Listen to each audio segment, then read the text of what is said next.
Hey y'all, Zach McDonald, your real estate agent here with Real Property Associates. I hope you're enjoying the snow. We don't get a lot of that here in the Seattle area, so I hope you're enjoying it. I am today working from home, not because I'm afraid of driving in the snow, but because, well, I'm afraid of the people that don't know how to drive in the snow. So with that said, I want to talk about the reasons that you shouldn't buy a house. There definitely are reasons you shouldn't buy a house. I've talked about some of the benefits to buying a house in the last week or so, and I want to touch on some reasons maybe you shouldn't buy a house, or at least you should think about it a second time or give it a little bit more thought. So the first reason you shouldn't buy a house is because people are pressuring you. Terrible idea. This could be a parent, this could be a sibling, a friend, a real estate agent, hopefully not me. This is one of the bigger decisions you'll make in your entire life. And so it's definitely something that you should want to do and do on your own accord, not because of what other people are telling you to do. The second reason that you should not buy a house, or at least maybe think about it more, is you can't afford it. The low down payment programs are great.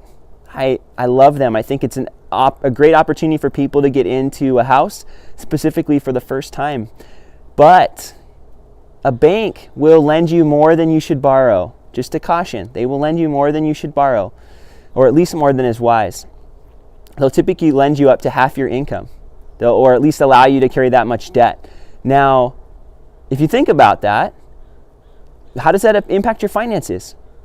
Are you able to still save some money? Are you able to still invest in your retirement? Or are you going to be what they call house poor, where everything is just going into your house? Now, sometimes you got to stretch, and I understand that. My first home purchase was a little bit of a stretch on the budget too, so I get that. But just think about it. Can you afford it? The third reason that you shouldn't buy a house is because it will wipe out your savings. Maybe you can afford it on the monthly side, but maybe it's going to wipe out your entire savings.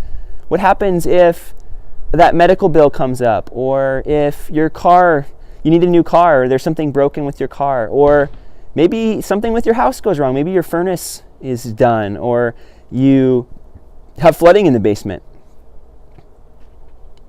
It's always good to have margin. It's always good to have a rainy day fund, an emergency fund, some extra savings, whatever you want to call it.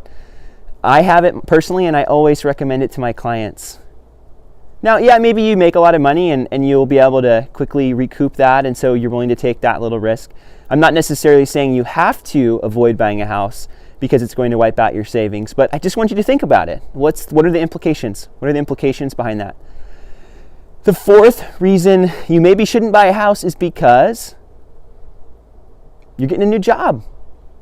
Maybe you're switching careers. You don't know how that job's going to go. If you've only worked there 2 weeks, maybe at your 90-day review period, they let you go. God forbid, I wouldn't wish that on you, but if you're just starting a new job and just kind of getting rolling, maybe it'd be good to settle in a little bit. Maybe get past that 90 days, that 180 days. Learn the job, feel confident, know that you're going to be sticking around for a while. Because it would stink to get into a house and then all of a sudden not be able to afford it anymore because you lost your job. So just something to think about. And if you're switching careers, there's going to be so much else on your plate rather than just buying a house. Now, some careers, if you're switching into like a self-employed career, typically they're going to want to see a couple years of documented income. So it might be, on the flip side, good to buy before that if you know you're going to be able to afford it. That's the trick. Do you know you're going to be able to continue to make the payments? And sometimes if that job is going to be more secure, and you know it will be, it's a salaried position and you're confident that it's going to stick around, maybe it would be good to buy prior to switching careers. But just something to think about. How is that career change going to impact your home purchase decision? And then the fifth thing I'd like you to think about is, if you're relocating out of the area and you know that's coming up in maybe a year, don't buy a house.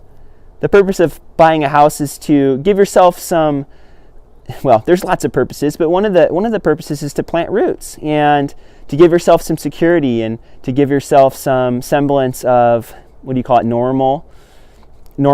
That's one of the reasons, right? It's an investment, among other things. But if you're planning to relocate out of the area, it's not necessarily a good time to buy a house. because now you're going to have an anchor here and then be moving elsewhere. Now, if you plan to hold on to it as a rental, that's a different story maybe, but there's a lot of costs involved with purchasing a house and also a lot of costs with selling a house.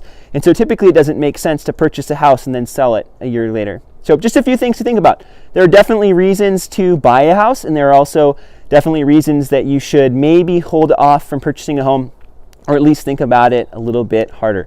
I hope this video was helpful for you. I'd love your thoughts down below. If you have questions, I'm happy to talk with you about those. And if you have other reasons maybe you shouldn't buy a house, I'd love to see your comments down below. Thanks again for watching. Bye for now.